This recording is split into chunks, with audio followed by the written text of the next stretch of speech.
Before charging your Volvo ECR25 Electric with a fast charger, make sure that the ignition key is in the 0 position.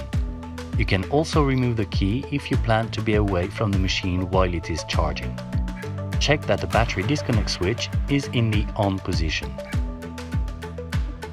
Open the rear hood and remove the cover from the plug. Connect the fast charger to the machine.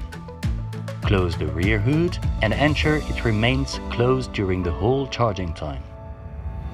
Press the charging switch on the right-hand side panel in the cab to start the charging of the machine.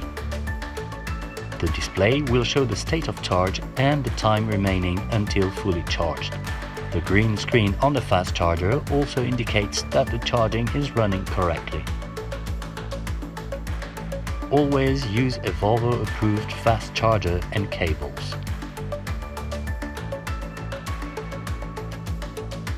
To interrupt the charging, press the charging switch again.